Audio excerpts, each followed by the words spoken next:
Vamos a comenzar. ¿Esta es tú o tú? La libreta. Bien.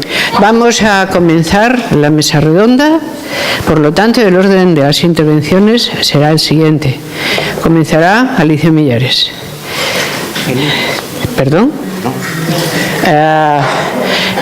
Seguirá Rosa Rodríguez Magda, Ana Prats y yo. Tenemos tiempo hasta las 8 de la tarde. Ruego intervenciones que sean un poco de puntualización, si es posible, que no excedan, para que nos quede el tiempo más o menos 10-12 minutos. ¿Parece bien? Pues comencemos. Espérate, que esto se tiene que cargar. Tienes que activar el sonido en... Vale. ¿De acuerdo? Bueno, como decía Amelia,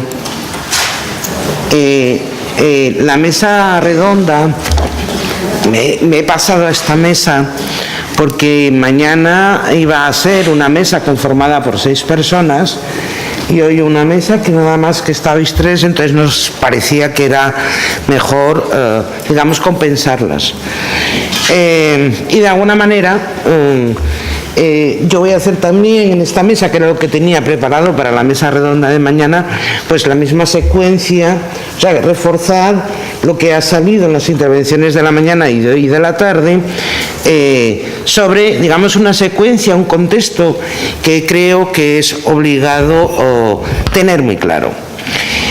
Antes de nada, como veis, lo titulo del feminismo al generismo, porque me niego de manera radical a utilizar la palabra transfeminismo para algo que no trasciende nada, sino que lo único que hace es perpetuar los estereotipos y que, digamos, es la última ideología de moda que va directamente contra el feminismo y que yo le llamo generismo. Por esto de abreviar el lenguaje, ya que es tan importante, hay que abreviarlo. En la sesión de la conferencia sí que explicaré un poco más detenidamente todo el trasfondo, pero de momento para que vayamos quedándonos con algunas cosas. O sea que yo resumo todas las intervenciones bajo la óptica ni transgénero, ni transfeminismo, sino generismo. Una nueva ideología que nos está invisibilizando de nuevo a las mujeres. Pero antes de empezar, sí que me gustaría comenzar con 2 datos que estamos obligadas a cruzar siempre y que se producen, en este caso, estos 2 datos que voy a tomar, se producen en el mismo país, la India. En 2014, India reconoce la existencia del tercer género, conocidos con el nombre de Hijras. Es una pronunciación complicada. Muchos de ellos, de ese tercer género de la India, se ganan la vida cantando y bailando en bodas y cumpleaños. Y otro grupo de Hijras también se gana la vida en la prostitución. El censo estimado en 2014 de personas del tercer género en la India oscilaba cercano a los 3 millones de personas. Y el otro dato que tenemos que cruzar. En 2018, según el informe de reconocimiento económico, en la India faltan 63 millones de mujeres por aborto selectivo. Crucemos los datos, porque son muy relevantes. Es decir, 63 potenciales mujeres han sufrido en la fase fetal, por características sexuales femeninas, no llegaron a nacer. Aborto selectivo. Y a la vez tenemos el reconocimiento del tercer género. ¿Qué cosas vamos a sacar de aquí? Claro que el feminismo siempre ha estado en contra del determinismo biológico. El feminismo se ha armado precisamente en la lucha contra el esencialismo biológico, pero no podemos ignorar que el determinismo biológico opera selectivamente para eliminar a potenciales niñas antes de que nazcan. Y de la misma manera tenemos que preguntarnos que los varones no han sido eliminados selectivamente en ese proceso fetal, y cuando nacen y crecen, y así como a los 13, 14 años, pueden convertirse en el tercer género, cosa que no podemos hacer las mujeres. Lo digo para que lo tengamos claro. El tercer género es fundamentalmente hombres a mujeres. De hecho, la estadística en la India es el 96%. Es importante, por lo tanto, denunciar el determinismo biológico, el esencialismo biológico, pero es muy importante a día de hoy, más si cabe, denunciar este nuevo esencialismo, que es el esencialismo derivado del constructivismo sexual. Por ejemplo, si yo creo que todo es construido, un ejemplo pragmático de constructivismo sexual que hay que tener en cuenta: las personas que son favorables a la práctica del alquiler de vientres. Si yo creo que todo es una mera construcción, la maternidad también. Y por lo tanto la maternidad es baladí, porque podría ser otra cosa. Como yo me creo eso, y la maternidad, el proceso de embarazo y parto, carece de importancia, yo estoy a favor de la práctica del alquiler de vientres. Por ejemplo, a mí me parece el ejemplo más paradigmático de lo que significa aceptar el constructivismo sexual como teoría explicativa en este momento. Me parece un ejemplo paradigmático. Bien, pero vamos, no voy a explicar todo ese rollo. Hoy no.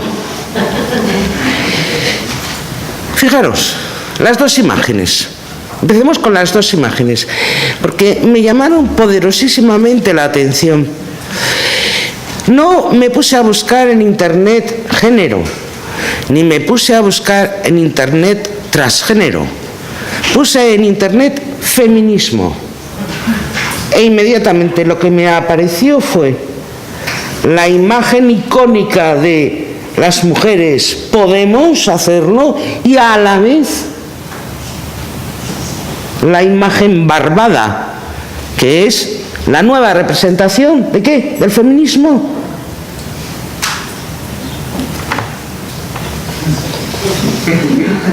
No voy a decir más. Bien, en la mesa redonda solamente voy a explicar las flechitas, ese decantado que va del feminismo a los estudios de la mujer y a la teoría queer transgénero, que yo llamo generismo. Nada más que voy a explicar eso. El resto queda para después, porque iba muy en sintonía de lo que a lo largo de la mañana y de ahora de la tarde ha salido. Vamos a ver. Yo creo que el precipitado, Amelia, ya para empezar a discutir, no es un precipitado, la teoría queer no es un precipitado en directo del feminismo, es un precipitado de los estudios de la mujer, en directo. ¿Por qué? Porque además hay una gran diferencia. Vamos a ver, en Estados Unidos, ¿cuándo y cómo y por qué surge esto? Como hemos visto en la intervención de Ana Prats y demás, y la de Rosa en la mañana y la de Amelia, en los años 70 el feminismo en Estados Unidos es un feminismo de un activismo político muy importante. Es decir, muy importante. Tú has sacado a Firestone, podríamos sacar a Kate Miller, podríamos sacar... Es decir, realmente es un feminismo que yo llamo que es un feminismo político y por lo tanto increíblemente activista. ¿Qué sucede de los 70 a los 80? Que no debemos nunca olvidarlo. De los 70 a los 80 lo que sucede políticamente es la administración Reagan. ¿Y qué pasa con la administración Reagan? Lo ha contado estupendamente Susan Faludi. Todo ese activismo de feminismo político va a desaparecer, va a replegarse, porque hay una reacción brutal de la política estadounidense precisamente contra el feminismo. Y parte de ellas, muy poquitas, se pueden refugiar en la academia. Y se refugian en la academia. Y en la academia, que les sirve de refugio, ese feminismo político empieza a tomar tintes, empieza a estar despolitizado, se despolitiza inmediatamente. Y no solamente eso, toma como eje discursivo principal la categoría género. Es decir, todo lo que se articula desde la academia ya no es una articulación que tiene que ver con el colectivo, las mujeres, ya no es una articulación que tiene que ver con el feminismo, sino que realmente lo que va a nuclear todo lo que ese refugio que se produce en los años 80 en Estados Unidos es tomar la categoría género. ¿Y la categoría género con qué objeto? Porque esto es importante. Con el objeto de diferenciar a unas mujeres de otras. Esto es lo que hacen los estudios de la mujer. De hecho, en esta sala hay muchas personas que sabemos, porque lo hemos vivido en nuestras propias carnes, cómo se resituaron en España los estudios de la mujer. ¿Cuántas de nosotras no reconocemos aquellas discusiones brutales con personas que estaban fundamentalmente en las facultades de filología inglesa, que les decíamos, oye, perdonad, estáis renunciando al feminismo y estudios de género cada vez más se está separando de la vindicación política y del activismo político? Sabemos de qué hablamos, ¿verdad? Lo hemos vivido, ¿verdad, Dulce? El cuestionamiento a la categoría género. Y una gran tradición académica en los Estados Unidos empieza a utilizar género de manera prioritaria para diferenciar a unas mujeres de otras. ¿Acompañado con qué? Con lo que hoy Rosa expuso por la mañana. Es decir, los estudios de género que se tenían que replegar, que no podían hacer vindicación política, porque estamos en la administración Reagan y en la administración Bush. Además, encuentran dos grandes corpus teóricos que les van a permitir la despolitización completa, que son, en donde tú y yo divergimos un poco, las teorías postmodernas y las teorías postestructuralistas. ¿De qué sirven? ¿Para qué van a servir estas teorías? Bueno, estas teorías hacen una cosa que hoy Rosa explicó a lo largo de la mañana. Es el lenguaje el que construye la realidad. Por lo tanto, a la hora de hablar en estudios de género, ¿dónde voy a poner el énfasis? Voy a poner el énfasis en la semiótica, voy a poner el énfasis en la subjetividad, voy a poner el énfasis en la interseccionalidad, por si nos va sonando, porque gracias a la interseccionalidad voy a ser capaz de decir lo que divergen las mujeres entre sí y cómo no es posible hablar de un feminismo político con, digamos, capacidad vindicativa y capacidad transformadora. Empieza una despolitización terrible. ¿Pero qué sucede a la vez en los años 80? Porque a la vez que tenemos la administración Reagan, tenemos a un feminismo político que se ha replegado en la academia, que se ha despolitizado por completo, aparece el SIDA. Que no olvidemos el contexto, porque es muy importante. ¿Y qué sucede con la aparición del SIDA? Que empieza a aparecer una problemática específica dentro del colectivo de gays y lesbianas, que de nuevo las personas que en los años 80 estábamos ya, somos plenamente conscientes de esa polémica que surge en el propio seno del colectivo de gays y lesbianas. ¿Qué surge? Una corriente dentro de ese colectivo que lo que pretende a toda costa es la normalización y que no caiga sobre ellos el estigma del SIDA, y otra corriente muy minoritaria en su origen, que es lo queer, que es: no, os estáis equivocando, gays, lesbianas, os estáis equivocando al pedir normalización. Por el contrario, lo que hay que pedir y exigir y vindicar es lo exagerado, lo alterno, lo que realmente vaya contra cualquier intento de normalización. Lo queer surge en sus orígenes contra el colectivo gay, de gays y lesbianas, que fue lo que dije en la mañana, y eso hay que tenerlo muy claro, y surge contra el colectivo de gays y lesbianas que lo que pedían era la normalización y el reconocimiento de sus derechos. Y lo queer, frente a ese intento de normalización por parte de sectores mayoritarios del colectivo de gays y lesbianas, lo que dice es: no. Para luchar realmente contra todo este orden, que además viene con una administración que es absolutamente reaccionaria, hay que ser un antisistema de la sexualidad y hay que vindicar sexualidades extremas, periféricas, divergentes. Es que tiene muchos nombres. ¿Cuáles son esas sexualidades que hay que vindicar? Hay que vindicar como algo realmente pertinente, que además va a alterar el sistema establecido y que va a ir directamente contra las administraciones Reagan y Bush, la pedofilia. Es decir, el sadomasoquismo es peccata minuta de lo que en origen lo queer realmente pretende. Es decir, lo queer es la defensa de cualquier tipo de sexualidad mientras haya un yo que dice: yo lo deseo. ¿Por qué? Porque lo queer es el deseo, es el que construye la realidad, y por lo tanto tan pertinente es una relación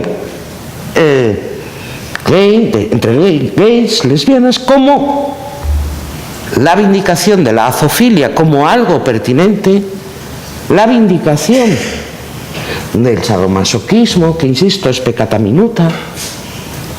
Y yo creo que eso es lo que tenemos que tener como fondo para intentar explicar por qué hemos llegado a la situación actual. La situación actual es la situación del nomadismo absoluto de género, bajo la idea de que como el deseo es el que construye realidad y el deseo es fluctuante, por lo tanto el género en correspondencia ha de ser fluctuante y fluido. Y a eso es a lo que yo llamo generismo. ¿Por qué? Porque se vuelve a politizar. Es decir, lo curioso es que tiene su origen en algo despolitizado y sin embargo a día de hoy es absolutamente politizado. ¿Por qué? Porque lo estamos viendo. Su petición vindicativa genérica del generismo es la regulación de leyes trans. Y eso es activismo político que va de hoz y coz contra las tesis feministas. Aquí lo dejo.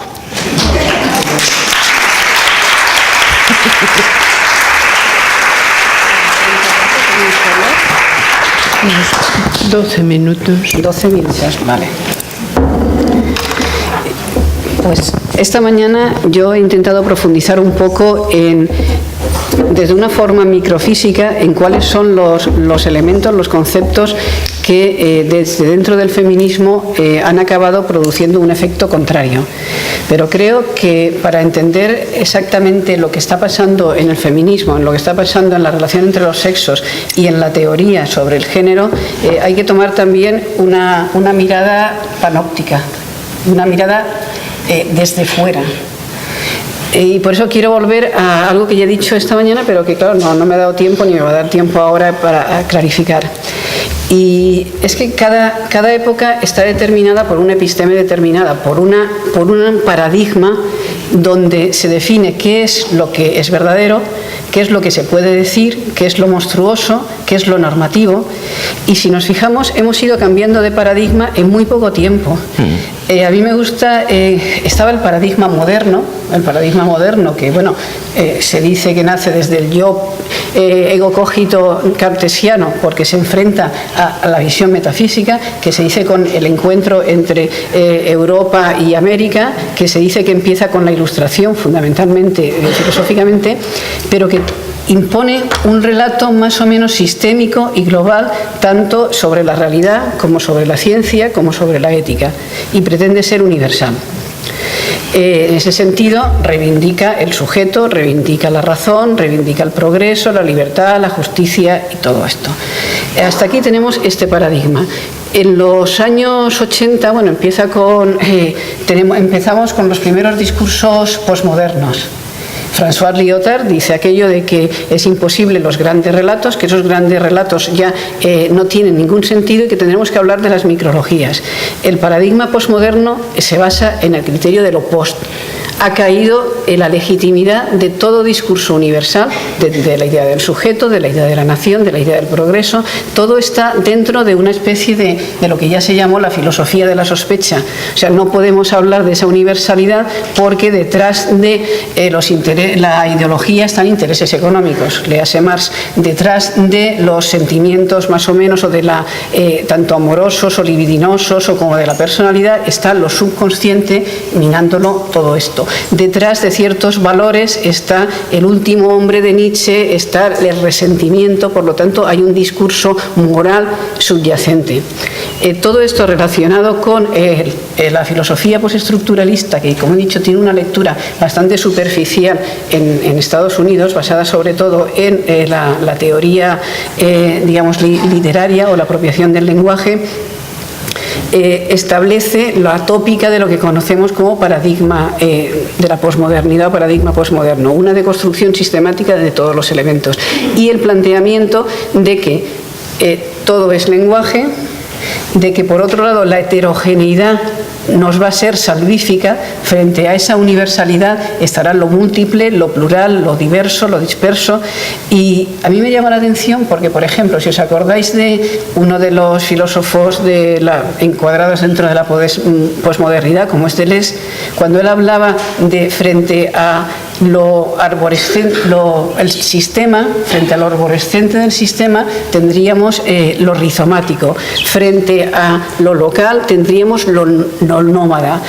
La dispersión, la heterogeneidad iba a ser la salvación de todo eso. Y por eso se deconstruyen una serie de elementos, desde el sujeto hasta el Estado-nación, ya no hay naciones, hasta la posibilidad de una ética, digamos, universal.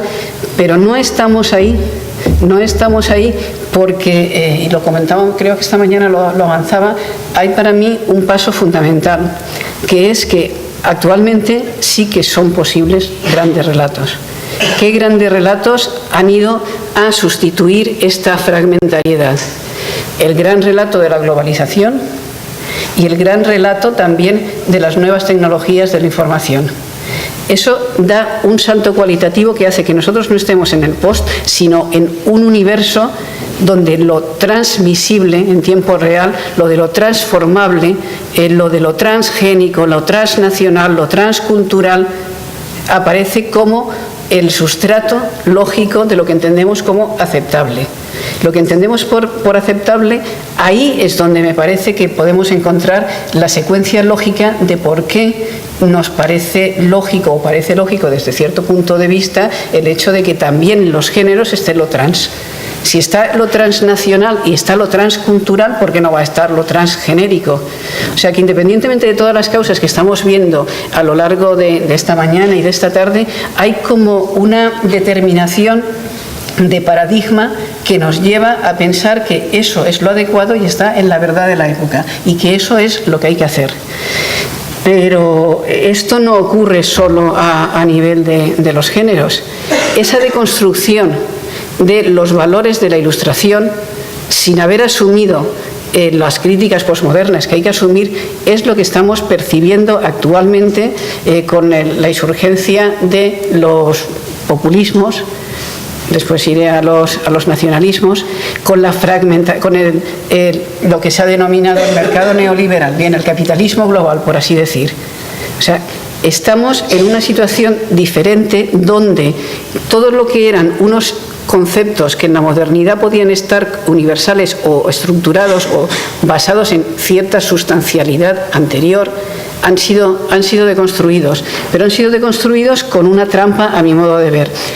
Yo defendía en un paradigma transmoderno siempre que eso fuera la recuperación de los retos de la modernidad asumiendo las críticas posmodernas. Si eso se hace así, nosotros podemos volver a defender la idea de sujeto, la idea de nación, la idea de cultura, etcétera, etcétera, la idea de Estado, la idea de democracia, etcétera, sin llegar a pensar que la fragmentación, la disolución, es aquello que nos va a dar una salvación. ¿Qué pasa cuando nosotros defendemos simplemente la disgregación, la multiplicidad, la pluralidad?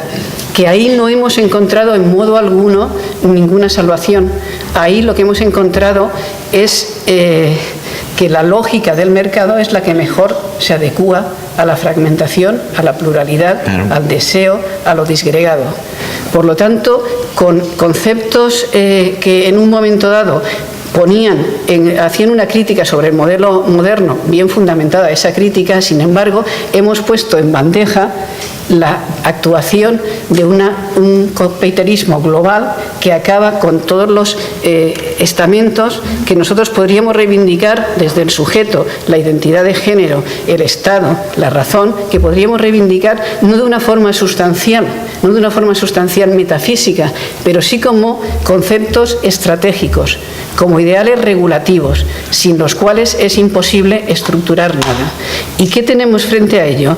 Que como la diversidad es inasumible, como la pluralidad y la desmembración causa pavor, lo que tenemos es una reacción premoderna. Y por sintetizar un poco, cuando el paradigma transmoderno en donde estamos actualmente no se asume como una síntesis de modernidad y de posmodernidad, esto es, vuelvo a repetir, como un retomar los retos ilustrados de la modernidad, asumiendo las críticas posmodernas, si no se asume como esa síntesis, si simplemente se asume como un movimiento acelerado de lo posmoderno, que pierde el nivel y se genera desde hasta lo máximo de dispersión, entonces el mercado es el que va a tener las propias estrategias para utilizarlo. Y por otro lado, generamos una reacción totalmente moderna.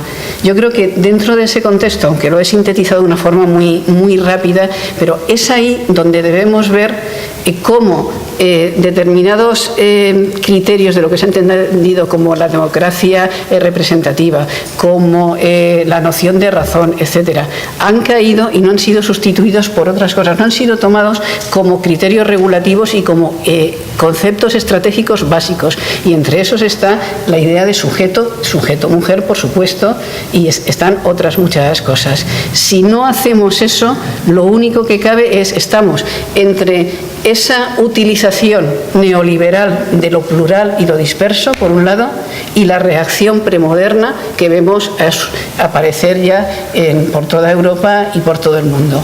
Necesitamos, pues, volver no solamente al sujeto mujer, sino a todos esos criterios, a todos esos sujetos estratégicos, a todos esos conceptos, límites e ideales regulativos para saber que ya no somos metafísicos, que ya no creemos en esencia, pero no podemos prescindir ni siquiera nominalmente de esos conceptos frenos, porque así es como se estructura la ética, se estructura el progreso, se estructura la relación entre los pueblos y entre las personas. No todo vale. Creo que ese contexto es el que deberíamos ver cuando miramos desde una mirada telescópica. Lo que nos está pasando en el feminismo es muy parecido a lo que está pasando en el terreno político, con la disgregación de determinados partidos tradicionales, la ineficacia de los sindicatos, la caída de la noción de clase, etcétera, etcétera. Es el resultado de una deconstrucción sistemática, pero que no podemos sencillamente decir, qué malos y qué frívolos eran los posmodernos porque hicieron. O sea, la crítica que se hacía desde la posmodernidad estaba fundamentada en algunas pretensiones infundadas de cierto modelo moderno. De acuerdo, pero hagamos la síntesis, recuperemos esos retos, recuperemos esos conceptos estratégicos. Entre esos conceptos estratégicos, el que no nos puede fallar a nosotros, entre otras cosas, es el de nosotras las mujeres. Y hasta aquí simplemente lo que quería comentar.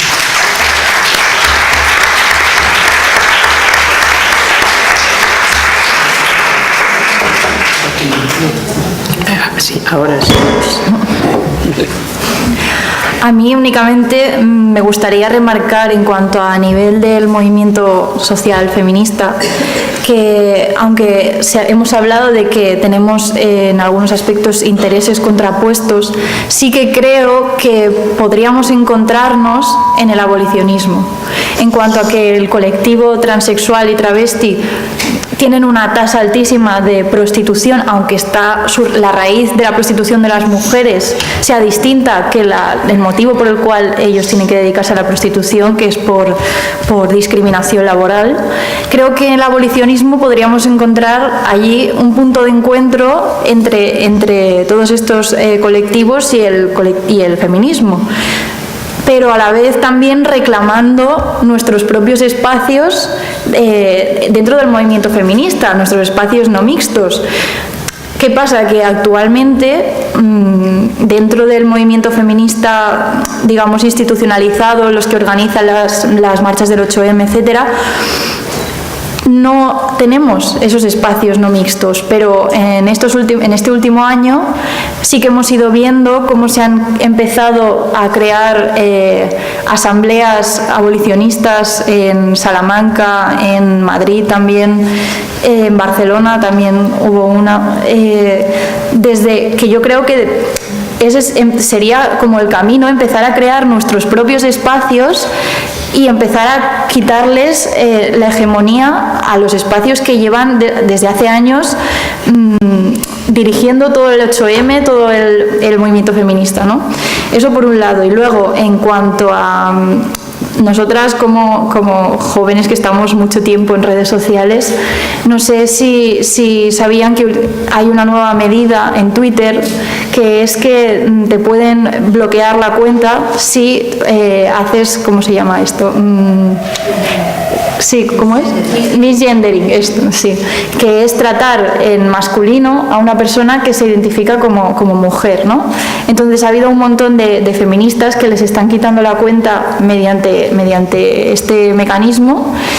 Y, por ejemplo, tenemos a Megan Murphy, que se ha quedado sin cuenta permanentemente en Twitter por esto.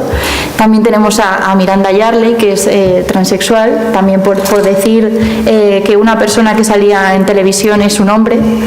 Por decir esto, se quedó sin cuenta. Entonces, estamos quedándonos también sin espacios en Twitter. ¿Por qué?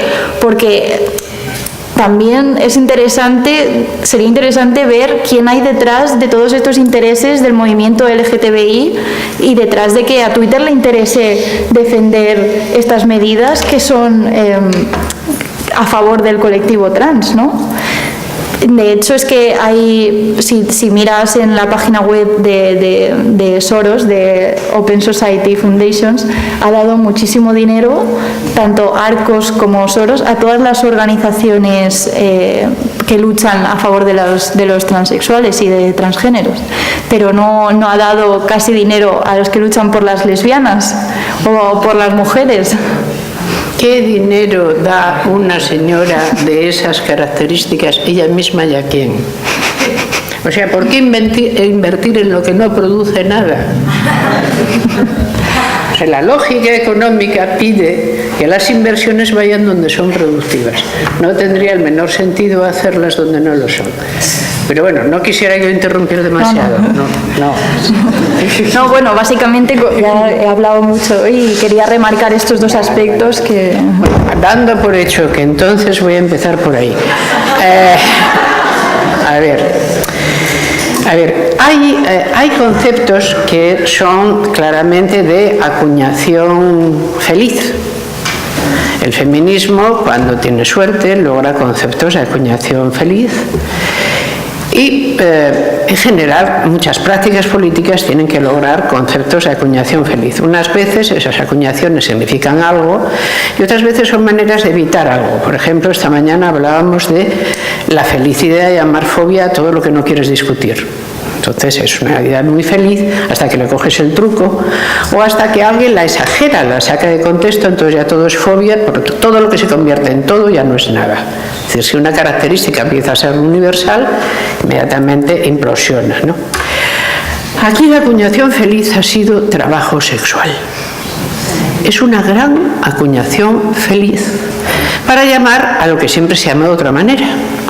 Además logra, o pretende lograr, el levantamiento del estigma y que eso sea percibido, se supone, de un modo distinto por la buena razón de que le hemos cambiado el nombre.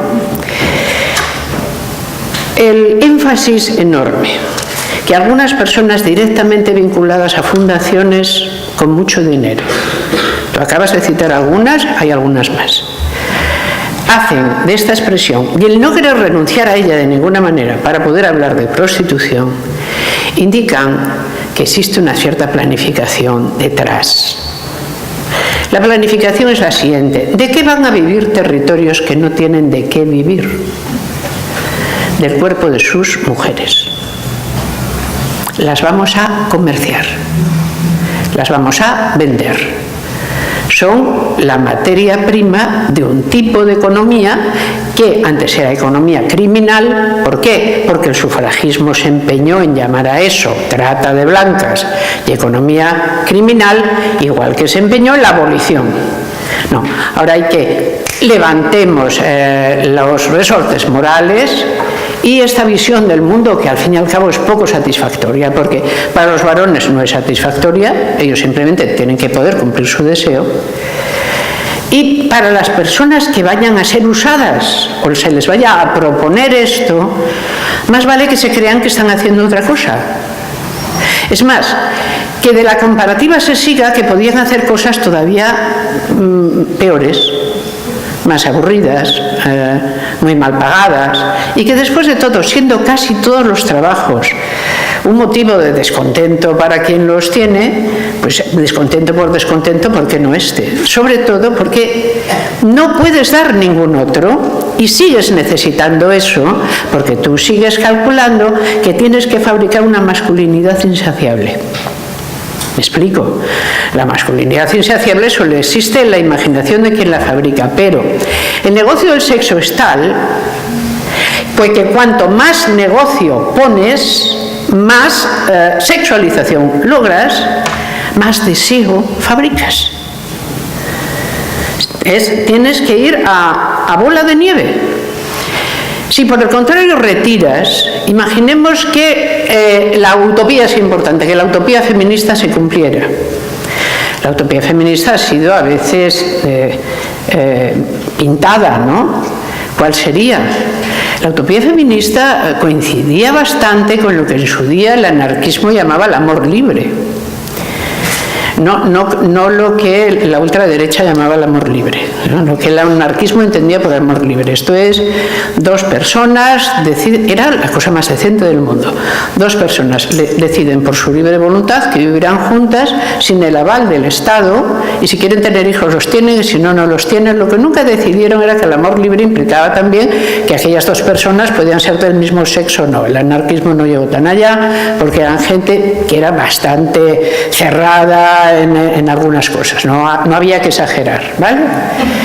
Pero esto formaba parte de la utopía feminista y no para todo el sufragismo. O sea, había parte del sufragismo que ante una cosa como esta se retraía. Vale. Pero ¿dónde está el negocio? O sea, si esto pasa, ¿dónde está el negocio? No hay negocio. Bueno, pues no puede ser un sitio donde no haya negocio, porque el negocio lo mueve todo. ¿Qué haces con países enteros que tienen difícilmente agua potable? Como mucho una economía agraria no del todo sostenible. Bueno, los puedes poner a producir determinado tipo de bienes, o ninguno. Pero pon por lo menos a la mitad a producir sexo. ¿No es acaso lo que está pasando? Para muchos países su exportación fundamental no son sus mujeres. A mí me da la impresión de que esto, ¿bajo qué se ampara? Llamadle prostitución y estáis hundiendo el negocio. Entonces yo no creo que no sé quiénes y no sé quiénes se puedan poner de acuerdo en el abolicionismo y cosas así. Mira, para mí esto es todo demasiado complicado y forma parte de lo que esta mañana llamaba los debates que se producen dentro de la flecha de la vanguardia. No son para nada los debates sociales. Son interesantes, sin duda alguna, y uno ve hasta dónde van, dónde llegan y qué pasa. No es por ahí. El debate es el debate social. El debate social es si estamos dispuestas o no, y si el feminismo está dispuesto o no, a legitimar la práctica de la prostitución como una práctica corriente. Sin más. Y no hace falta llegar a más. No como una práctica que ocurre, sino que debe seguir ocurriendo. Ninguna persona abolicionista de cualquier sexo, intersexo, categoría, piensa que va a acabar con la prostitución mañana. Piensa que no es un modelo sólido de relación entre varones y mujeres, que por lo tanto no es legítimo. Y que allá donde puedas utilizar la ley para que no pueda prevalerse en ella para seguir, la utilizarás. Y que si puedes propiciar leyes que le quiten aire y le hagan respirar peor, propiciarás que existan esas leyes.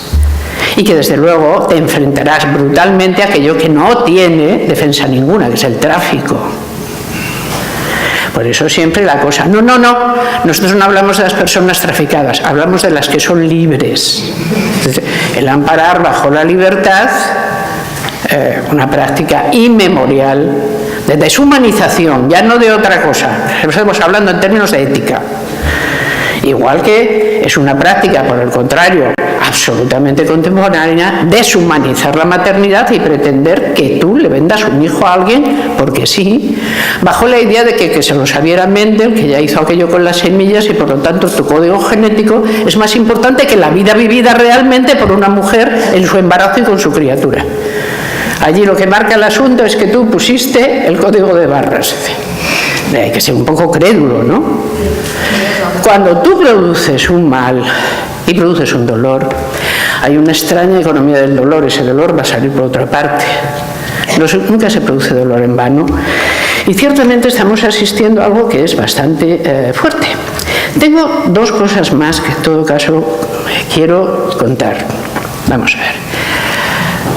Últimamente, cuando lees artículos en las redes sociales, se leen muchos artículos, algunos son buenos. Lo dejo aquí, ¿vale? Vale. Bien. Hasta el último que tal se ha dado cuenta de que no era verdad que el binarismo es una cosa blanca, heterosexual, occidental, racista y colonialista. Y Dios anda, y yo sin darme cuenta hasta el día de hoy. Yo creí que esto estaba rápidamente repartido por todas partes. No. Todo el mundo descubre que entre los azande pasa el no sé qué, que el no sé cuánto. Vamos a ver. Un poco de antropología bien estudiada nunca viene mal. En todas las sociedades de encierro femenino hay tercer sexo, varones dedicados a la prostitución. Eunucos, normalmente, además. Más o menos. ¿Por qué? Porque de lo que se trata es la absoluta prohibición de comparecencia de las mujeres en el ámbito público. Tiene que hacer concurrir un tipo especial de prostitución en el ámbito público o unas mujeres con las que quepa relacionarse. Geisas, por ejemplo, pero en el mismo barrio donde estaban ellas había un porcentaje enorme de ellos dedicados a lo mismo. No se trata de que haya ningún tercer sexo, es una necesidad social directa que viene del encierro femenino como forma prevalente de vida honesta para las mujeres. Entonces tú tienes que tener algo que haga de eso, pero solo para un fin. Lo digo porque luego ya esto, si ya se complica con los estudios de antropología de algunos países africanos, y no te digo si la cosa puede acabar en Bolivia, no sé cómo decirles. El asunto es, no da la humanidad para tanto como se le quiere sacar. ¿Vale? He oído mucho esta mañana, yo no sé si ha sido a ti, Ana, que el interés del patriarcado es dominar la reproducción. No. Pudo serlo algún día. El patriarcado de hoy no tiene ningún interés. Su único interés es seguir prevaleciendo. Si para ello tiene que dominar lo que sea, se esforzará relativamente, pero no tiene ningún interés la reproducción. ¿Cómo son las sociedades occidentales? ¿Son reproductivas? ¿Cómo es nuestra tasa demográfica? No es así, es decir, solo buenos análisis producen claridad en lo que llevamos. Desdichadamente me parece que hace largo rato, desde que exactamente la revolución feminista comenzó a asentarse como algo verosímil, el patriarcado perdió el norte. En el sentido que el patriarcado, le llamamos patriarcado a una serie sistemática de conductas, pero no es nadie, por las ideas abstractas no son nadie, ni son autoconscientes. Simplemente se dan una serie de conductas, ¿para qué? Para tratar de seguir sujetando un orden que parece que ya no es fácil que se pueda mantener de pie, porque hay muchas cosas, otras conductas que lo socavan de modo sistemático. Vivimos en la relatividad. Yo ya estoy a punto de creer que la culpa de todo la tuvo Einstein. Sí, porque, de nuevo, cuando un concepto tiene una formulación feliz, tiende a salirse de donde debe. Que Einstein llamara lo suyo teoría de la relatividad, no creas, Millares, aunque mires con esa cara de por dónde puede ir esto, no creas que no tuvo algo que ver con el salir adelante del relativismo como forma principal de reconocer la actividad humana. Es decir, todo eran tiempos donde relatividad, relativismo, todo suena igual, son parentelas, no te digo ya si lo habláramos en inglés, ¿no? Relative, relativity, relatives, ¿no? Ya las parentelas enteras comparecerían. Pero aquí encima hay unas extrapolaciones teóricas asombrosas. Performatividad. Vale. La primera extrapolación de la performatividad la hace Lyotard en la teoría el posmoderno. ¿Por qué? Dice, no, es que el momento posmoderno es performativo. No es explicativo, no es reflexivo, sino que ¿qué cosa es la verdad? Lo que haga que sea verdad ello mismo que enuncia. Entonces, eso es lo que es verdad. La verdad ha dejado de tener interés, es solo performatividad. ¿Pero dónde viene todo esto? De una obra de filosofía del lenguaje, How to do things with words. ¿Cómo hacer cosas con palabras? Donde Austin todo lo que se pregunta es, ¿cómo funciona el lenguaje? ¿Qué hay en el lenguaje? Entonces dice, bueno, pues hay siempre una locución, una ilocución. Entonces llega a un lenguaje que son los ejecutivos lingüísticos. Ejecutivos lingüísticos son aquel tipo de sentencias que hacen lo que dicen. No hace falta que me sigan, créanme, lo dice así y ya está. Mayores cosas, pues en el último libro, en el análisis de la mentira, este ensayo sobre el bien y el mal, el análisis que hago de la mentira, me ocupo un poco de usar la clasificación austiniana porque es muy buena. Entonces, tenemos cosas que son performativas, pero de ahí a decir que el sexo es performativo, hay un gran salto teórico. El sexo está teatralizado, pero no es performativo. Nadie puede tener performativamente hijos ni hijas. O los tienes o no los tienes. O los puedes tener o no los puedes tener. Pero no se tienen performativamente.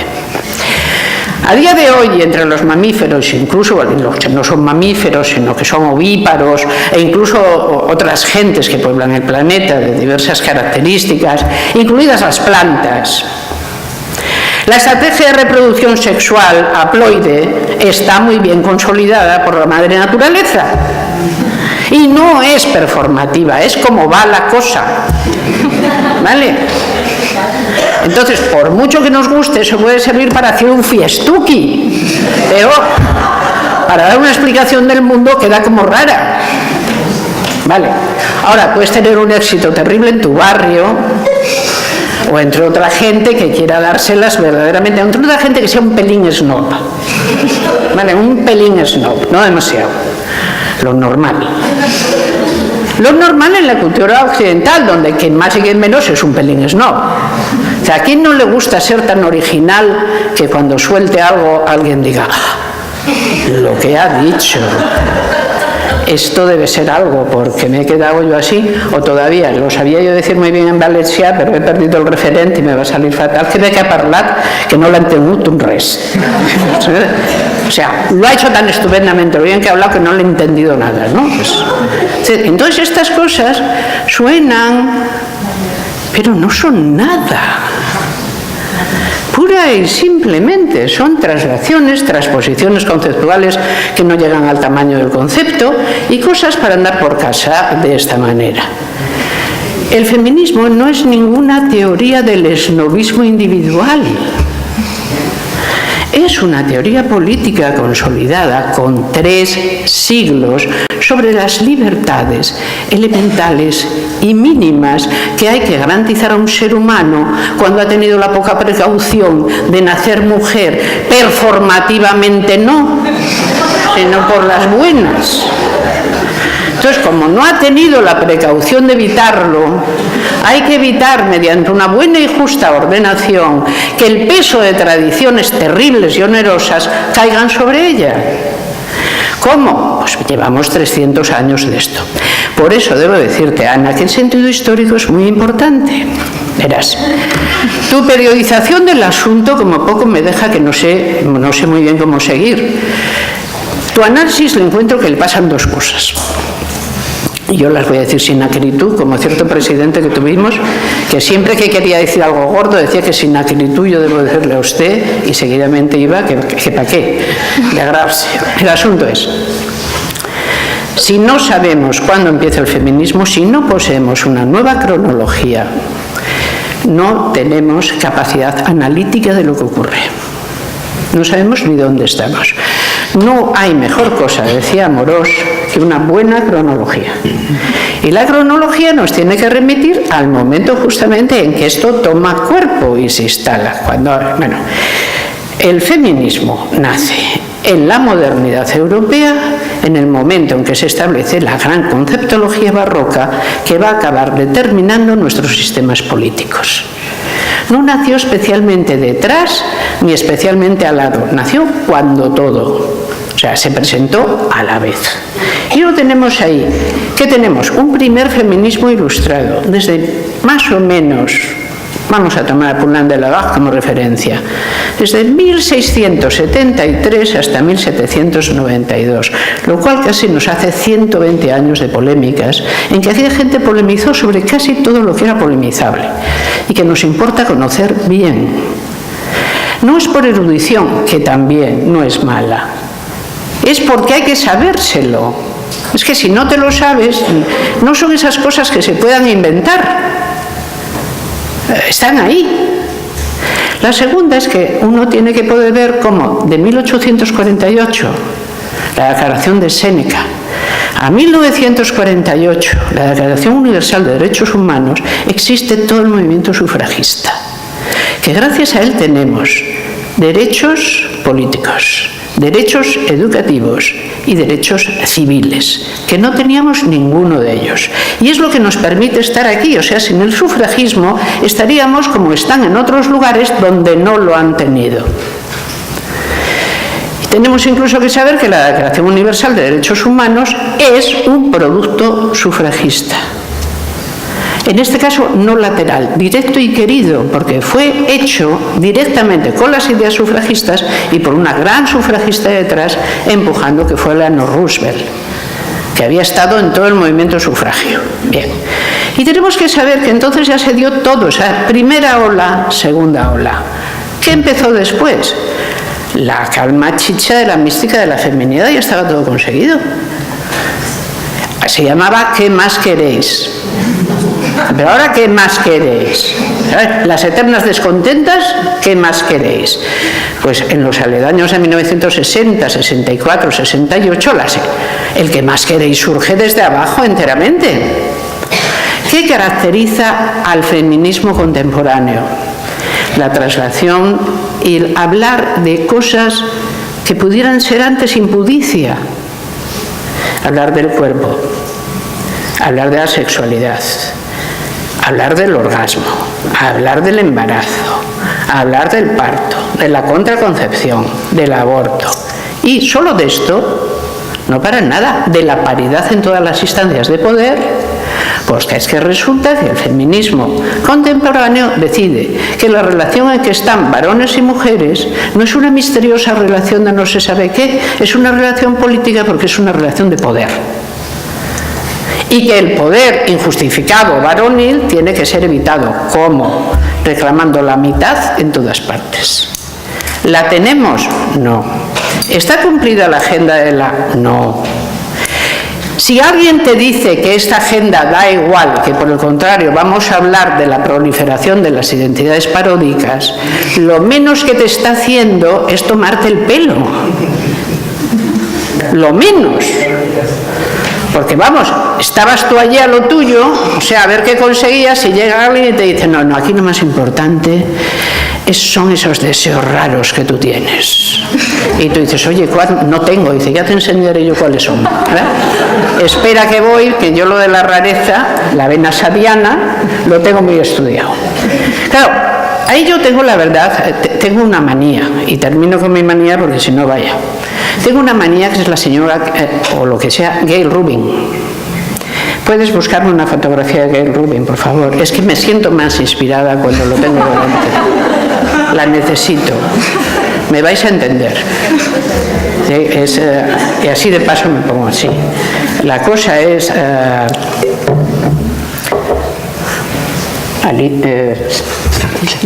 no, es que yo soy de dicho y hecho. Que la tecnología soy lentita. Ala, venga. Bien. Porque aquí lo importante es un artículo. La primera es... No, ya lo sé, ya me la sé. Ya me la sé, que sí, esa. Que siempre es la que quieres reforzar. Gayle Rubin. ¿La tenemos? Sí. Espérate. Vale. Muy bien. Gayle Rubin salta a la fama, a la efímera fama de estos asuntos, por un artículo, que es un artículo que se titula así como el tráfico de mujeres. Tráfico de mujeres. El tráfico de mujeres en relación con la economía del patriarcado capitalista, de no sé qué, últimamente no me acuerdo muy bien. El tráfico de mujeres es lo que toda la gente retiene. Porque de nuevo es una expresión feliz que viene del sufragismo. Es una expresión reconocible. Es muy importante aquí. Tú tienes una expresión feliz. El tráfico de mujeres. ¿Habla Gayle Rubin en ese artículo del tráfico de mujeres? No. Habla de Lévi-Strauss. Se ha leído a Lévi-Strauss y le ha parecido mejor o peor. A decir verdad, le ha parecido que Lévi-Strauss tiene un sitio vacío por donde Gayle Rubin puede introducir una cierta novedad. Lévi-Strauss, como saben, estudió, es decir, Lévi-Strauss pertenece todavía al antiguo paradigma de la ciencia antropológica, por lo tanto hay que hacer una ciencia antropológica total. Y por lo tanto hay que interesarte por los universales humanos en tiempos de relativismo, y por lo tanto puedes decir no hay tales universales humanos porque tú eres relativista como Einstein, ya. No hay ninguna cultura que sea mejor que otra, no hay ningún valor moral que sea más moral que otro, y todas estas cosas son pura y simplemente meras construcciones. Se acabó. Pero dentro de toda esa asunción de relativismo absoluto, puedes decir, no es Lévi-Strauss el que se presenta en la UNESCO para decir que la Declaración de Derechos Humanos Universales es una tontería total. Bien, digo para ir situando. Dentro de todo esto puedes decir, vamos a ver, sí que hay el proceso de hominización, existe, porque claro, parece claro que si somos otra cosa, tiene que haber pasado algo, ¿no? Existe el proceso de hominización. ¿Dónde está?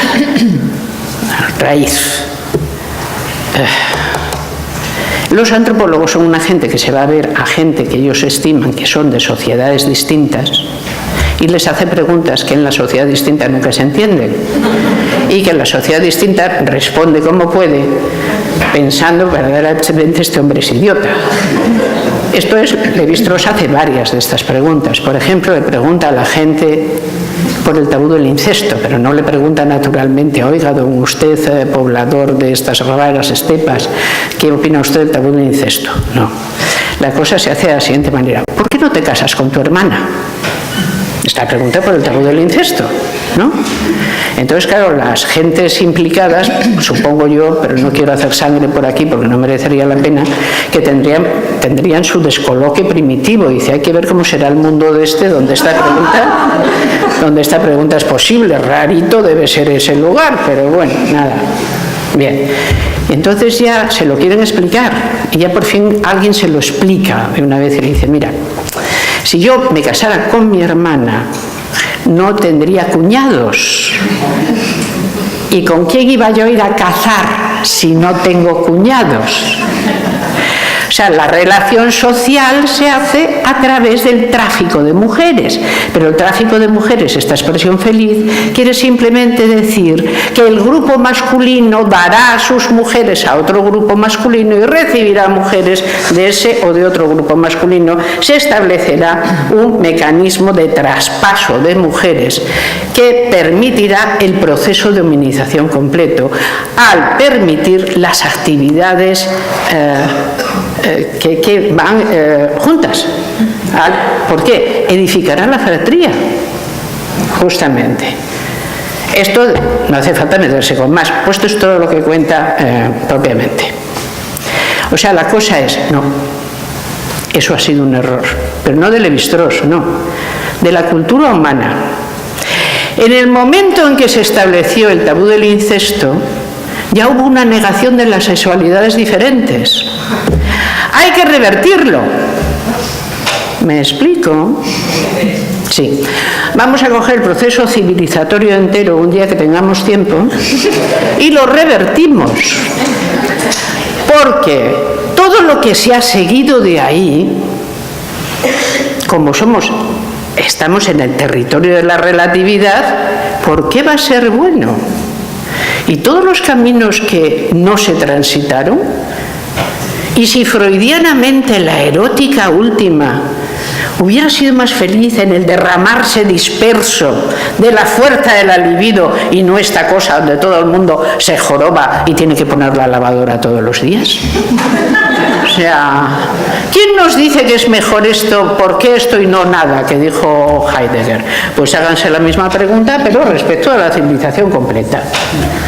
Y luego, con mucha apacibilidad y de esa risa, respóndanla al grito de viva la disidencia completa allá donde se encuentre. ¿Por qué? Porque todo lo que no te admita el sistema, eso es lo que tienes que explorar. Ahí está la verdad del asunto. Que te estás limitando mucho. Gracias a estas y otras especulaciones igualmente importantes y decisivas, esta persona ha obtenido por fin un reconocimiento intelectual de primer nivel. Es premio al cuero de su propia ciudad. La Hermandad del Cuero Sadomaso le ha dado su premio más importante. Pues claro, que se te cuelen en el canon feminista. Pues yo la verdad que tengo un sentido de humor relativo. O sea, yo, Simone de Beauvoir sí, Kate Millett sí, Shulamit Firestone sí. Bueno, una de las que no hablamos nunca, que es extraordinaria, Mary Daly sí. Otra gente sí, pero ya no estoy tan segura.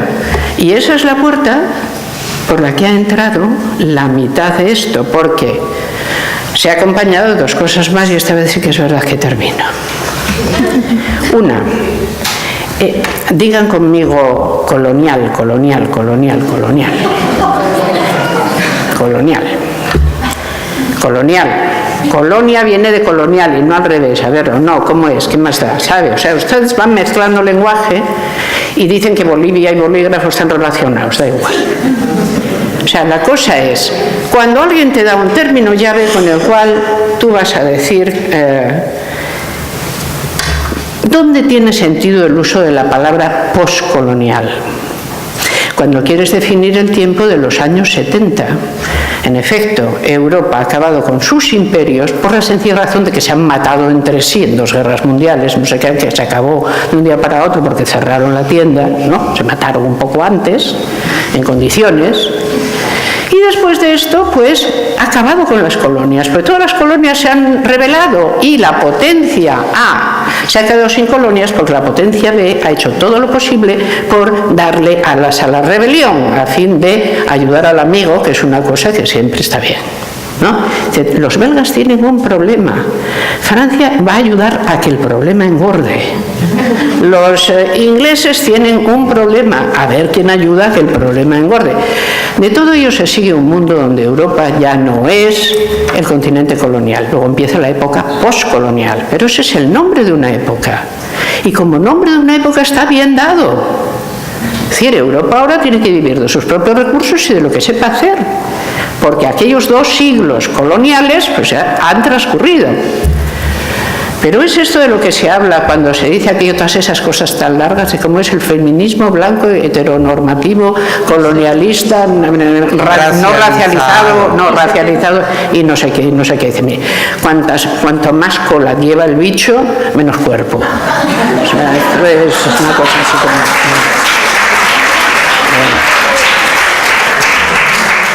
Lo que está bien para llamar a una época postcolonial, no está bien llamárselo a una persona, ni menos encima quitándole el post. ¿Vale? O sea, ¿cómo se las va a arreglar una señora de Murcia para ser colonialista si no ha salido ni de Murcia? Lo dejo. Pues no, vamos a ver, tonterías las justas, las necesarias para la práctica de la buena discreción cognitiva. No más. Entonces, todo esto no ayuda porque se convierte en un lenguaje tópico. No ayuda a entender lo que pasa. Y sin embargo, nos importa más que nunca lo que pasa porque el feminismo siempre ha tenido ambición global. Y justamente sus mayores resistencias las encuentra en las fronteras globales. El feminismo no cae bien fuera de Occidente. En Occidente tiene un estatuto tentativo, pero fuera de Occidente no cae bien. Entonces, sí que hay un enorme carnaval confusivo en el cual saberse bien cosas como la cronología, las agendas, los estados actuales de diversos países, lo que ocurre, sus leyes, etc., es lo único que nos da una guía segura para saber dónde estamos. Es decir, el feminismo en principio no es ningún estado emocional, ¿vale? O sea, puede haber después una emoción vinculada a la idea de justicia, o incluso una emoción menos noble vinculada simplemente al resentimiento. Pero es una teoría explicativa, no es un estado emocional. Y era ahí donde yo quería llegar. Y nada más, muchas gracias, podemos ya esto quitarlo.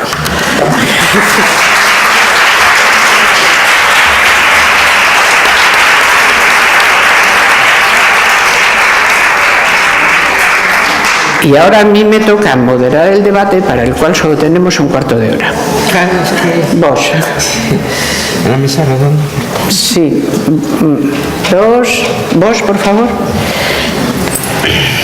Hola, gracias.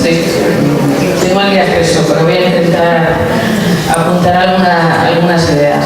He puesto muy inspiradora toda la jornada. A mí se me ocurren algunos elementos a dejar en la mesa. Primero, me preocupa que el centro de nuestro discurso, de nuestro análisis, sea un anglosajón. Es decir, creo que efectivamente es imprescindible para dar respuesta a algunas cosas que están pasando, pero creo que es limitar nuestra mirada. Totalmente. Entonces, con las intervenciones, con la intervención a Amelia de esta tarde, has equilibrado un poco la balanza, pero me sigue pareciendo fundamental que efectivamente el mundo anglosajón necesita respuestas, porque en realidad estamos invadidas. Yo ayer lo decía, yo creo que uno de los problemas principales es que lo tenemos en las universidades, es la invasión del colonialismo anglosajón estadounidense sobre todo, pero anglosajón, que está colonizando nuestras teorías, nuestras mentes y todo, y de alguna manera cuando damos respuesta y cuando, por ejemplo, bueno, no estaba aquí, pero te estaba escuchando en streaming, Ana, pues efectivamente están pasando todas estas cosas, pero están pasando otras cosas en otros mundos que no deberíamos perder de vista, ¿no? Otro elemento que me parece así como para apuntar, efectivamente ya no estamos en el momento de la posmodernidad, estamos en la posmodernidad, pero esa posmodernidad lo podemos llamar trans o la podemos llamar cuarta ola. Es decir, que yo echo de menos hoy, es decir, que cuando analicemos respuestas solamente, digamos, las planteemos desde la referencia efectivamente, que es el tema que nos ocupa porque estamos hablando de identidades de género, pero creo que deberíamos analizar, espero que mañana y pasado le podamos dar una vuelta también a las respuestas alternativas a esta posmodernidad, ¿no? En la universidad el otro día, bueno, estaba haciendo un curso de políticas de igualdad, entonces cuando una profesora me explicó lo queer y tal, dije, pero me tienes que reconocer que esto está pasado de moda, estamos en la posmodernidad, ¿cómo la llamamos? Entonces quizás vamos a tener que empezar a trabajar también en otros conceptos. Por un lado, efectivamente, alguien le ha dado la respuesta trans, pero otras estamos trabajando en la cuarta ola del feminismo, que me parece que recoge precisamente la esencia de lo que sería la lucha de la segunda ola, para reflexionar, ¿no? Y bueno, antes estábamos hablando has comentado el tema de Soros y tal, o sea, Soros ha hecho la pasta, la compraventa de armas. Entonces, no sé si yo quiero esa pasta, ¿no? Yo qué sé, es decir, que estamos hablando de un mundo de mercados, de armas, de cuerpos, de tal, y que ahí a mí necesito recuperar el trabajo, por ejemplo, de Ana de Miguel y de los trabajos sobre el neoliberalismo sexual y aterrizar un poco, ¿no? Y ya por último, mi intervención habitual cuando cada vez que hablamos de género, ya sé que entiendo que efectivamente todos esos problemas que se han planteado a lo largo de todo el día, pero es que yo siempre lo explico, cuando tengo que hablar de estereotipos, cuando tengo que hablar de diferencias, de identificar las diferencias, necesito un concepto. Y entonces quizás tendríamos que pensar y que hay que empezar a afinar para que al menos todas las aquí presentes tengamos claro que no es lo mismo análisis desde la perspectiva de género a identidad de género, por ejemplo, ¿no? El problema es que estamos usando la misma palabra para conceptos diferentes. Y tenemos un problemón, y es que muchas de la legislación internacional, con este término, de Naciones Unidas, por ejemplo, de los conceptos, utilizan la palabra género. Así que yo animaría, además de cuestionar el tema de los conceptos, a buscar alternativas para ver cómo salimos de esta. Porque cuando, no sé, siento haberme alargado, pero... No. Vamos a hacer una cosa. Hay 3 intervenciones pedidas, Elena, tú después, exacto, las hacemos seguidas. Y no sé si llegaremos. Felicidades a las 4 por tu ponencia y por las intervenciones que habéis hecho. Yo quería apuntar una cosa con la que me parece que es importante concretar cuando estamos hablando de todo este tema de identidades, de género, etc. Creo que nos equivocamos cuando focalizamos el problema en las personas transgénero. O sea, esto no es un problema de personas transgénero y personas transexuales, esto es un problema ideológico sobre la conceptualización del género.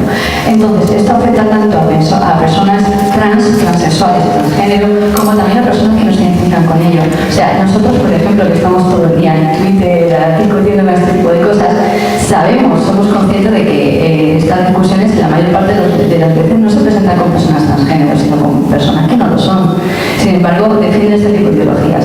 Se trata de conceptualizar el género de una forma esencialista que tiene que ver con una forma de de liberar a la persona, ¿no? De desarrollarse la persona en vez de como una estructura jerárquica de opresión. Yo creo que ahí está la cuestión y creo que también puede ser la respuesta que busca Montserrat para referirnos a cómo se están estructurando las redes. O sea, claro, necesitamos un concepto para diferenciar lo que es cultural y lo impuesto de lo que son las mujeres. O sea, lo que buscamos es diferenciarnos políticamente de toda esta estructura. Entonces, me parece fundamental... bueno, ya se ha quedado el suelo.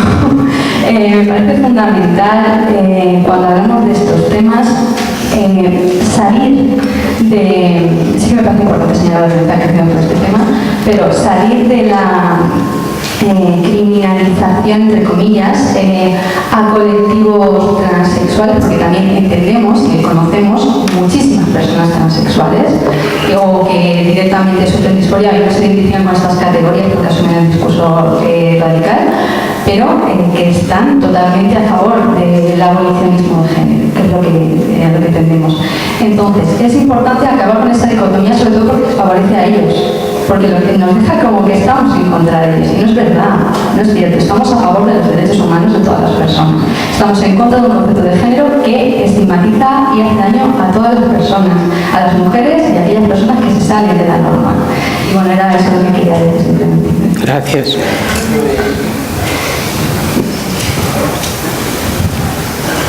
Buenas tardes, gracias a todas. Como dice mi admirada Rafaela Pastor, que nos tenemos que presentar, yo soy Montse Pedroche, vengo de Castilla-La Mancha, y quería decir que en esta batalla no es solo entre personas que tienen cierta formación y son más o menos conocidas en Twitter, sino que en Castilla-La Mancha, y me consta que en todas las comunidades autónomas, la Consejería de Educación, gobernada por el PSOE, ha mandado un protocolo de actuación dirigido a menores sobre identidad y expresión de género.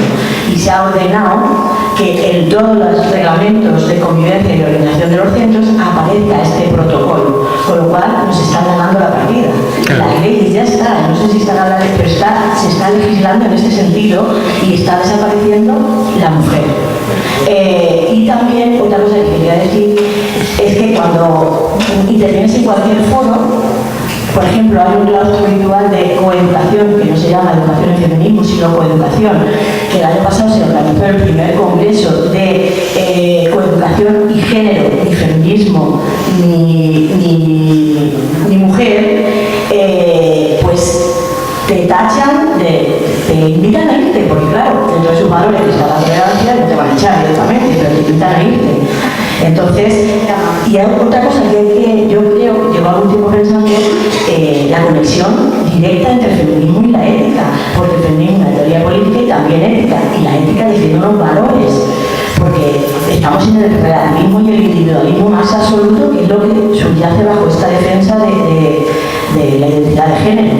Entonces, yo creo que no hay que tener miedo a recobrar ciertos conceptos, ciertas palabras, aunque eso se considere viejuno y se considere dogmático incluso, cuando yo veo más dogmatismo en este tipo de teorías, pero tenemos que empezar a poner límites, porque no todo vale. Hay una persona que pidió la palabra una vez que estuviera el turno cerrado, pero yo creo que tenemos justamente el minuto que le permita... Sí, muchas gracias. Bueno, yo simplemente quería apuntar un poco. Y a mí sí, a pesar de que todo esto viene del mundo anglosajón, lo tenemos aquí, y lo tenemos, por ejemplo, en el País Vasco. En el País Vasco se ha aprobado, curiosamente, con la confluencia, que para otras cuestiones no se consigue, con la confluencia de todos los partidos, menos el Partido Popular, creo. De una ley de de autonomía de género. Es decir, que un hombre se levanta, mi padre, por decirlo así, se levanta mañana tonto, dice que es mujer, somos una familia lésbica y va a tener todos los beneficios sin tener que demostrar absolutamente nada. Y lo tenemos aquí. Y mi pregunta es, ¿por qué eso se ha hecho en nombre del feminismo? Porque tristemente el feminismo vasco es muy liberal y muy pro-trans. Todo se mezcla, todo se hace todo un revoluto y todo es feminismo. O sea, todo lo que no tenga que ver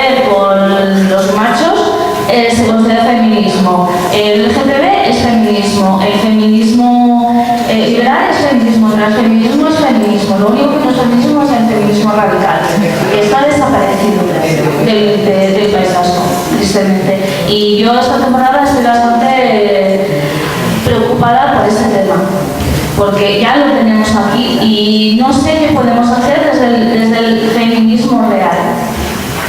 Porque se está en todos los partidos políticos, está en todas las instituciones y te calla la boca. Yo tengo miedo a hablar en asambleas precisamente de eso. Porque te calla la boca, eres una transfoba, eres una reaccionaria, no entiendes, no tienes tolerancia, no tienes... Y tú dices, a ver, pero que yo vengo del LGTB, que yo he estado con ellos, que yo sé. Y no, es que tú eres muy... es que tú no entiendes, es que tú no... Si hago eso en mi vida es entender a todo el mundo, y me entiende a mí. ¿Y quién nos entiende a nosotros?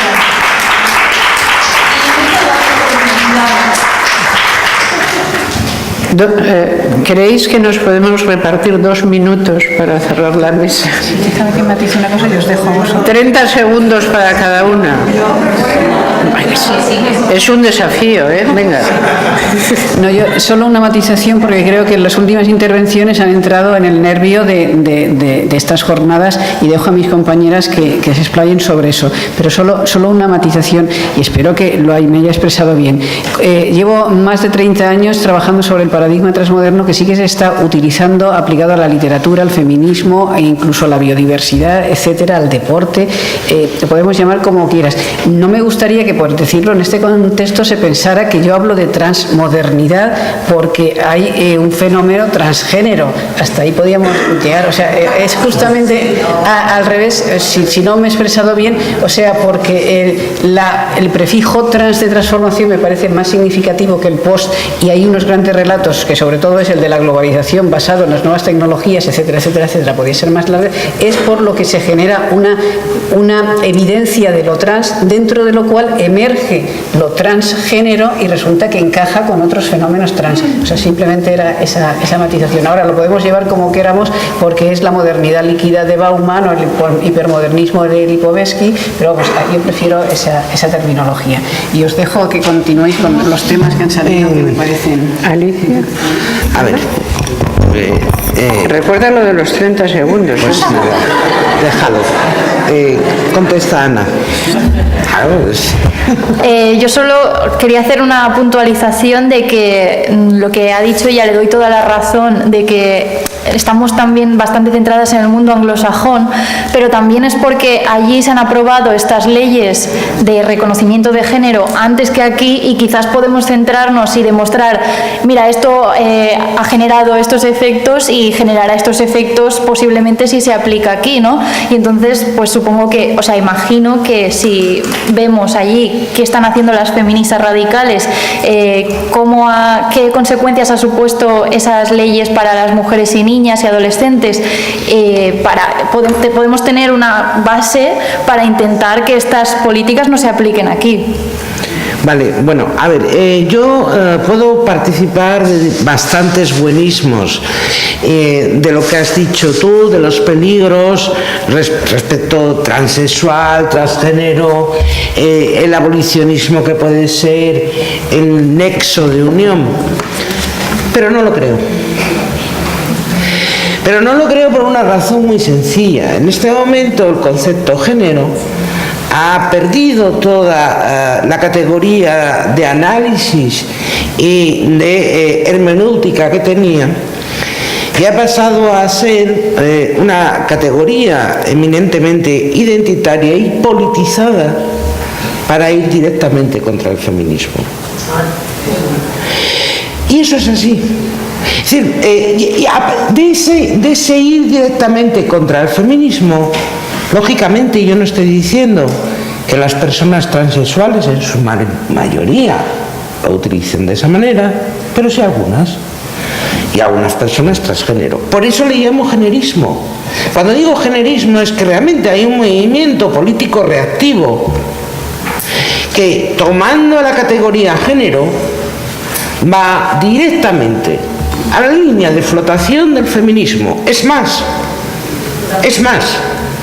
si el feminismo, desde esos 4 siglos que nos acompañan, ha consistido realmente en una teoría política que ha intentado desactivar la categoría sexo y género, hoy nos encontramos con un movimiento reactivo que precisamente lo que pretende es fijar de manera absoluta el género y, por lo tanto, como tú decías hoy por la mañana, mantener vivos lo que signifique, que quiera que signifique, lo femenino y lo masculino. El fondo de la diapositiva que yo puse, todo el mundo lo sabe, es la bandera queer. Trans. Queer. ¿Vale? A mí se me parece a los pasillos de Toys R Us. Porque me están guiando todo el rato. Es decir, que era un poco lo que tú decías hoy por la mañana. ¿Vale? Tenemos que tener eso en cuenta, y esa es la cuarta ola que, a diferencia, yo sí la veo, porque la agenda de la cuarta ola, aparte de seguir consolidando lo que todavía tenemos sin haber completado de la tercera, me estoy dando cuenta de que realmente en este momento hay un movimiento reactivo politizado que se está nucleando en torno al género, por eso generismo, porque así además me evito la acusación de que alguien me diga, uy, está hablando de transexuales, bueno, estoy hablando del generismo. ¿Vale? Y en un poco más de 30 años. Pero es que si no... Solo, bueno, a lo mejor llegan a ser 35. El asunto es... Aquí analizamos discursos, no señalamos a personas. Y cuando los discursos son malos, inconsistentes, falaces, analfabetos y otras cosas por el estilo, tenemos todo el derecho que nos asiste intelectualmente a revelar sus puntos más débiles. De las personas no hemos dicho ni diremos absolutamente nada, a no ser un latinazo, ¿vale? Buenos estaríamos. ¿Y de quién seríamos herederas? Si dijéramos que tenemos que dejar que nuestro pensamiento no funcione por miedo. Nunca. Somos de muy buena progenie. El feminismo tiene muy buena progenie. Nos ha sido trasladado por personas muy libres que les costó mucho su libertad, más que a nosotras. Por solo respeto a nuestra propia tradición, la libertad de palabra es absolutamente necesaria. Nada más.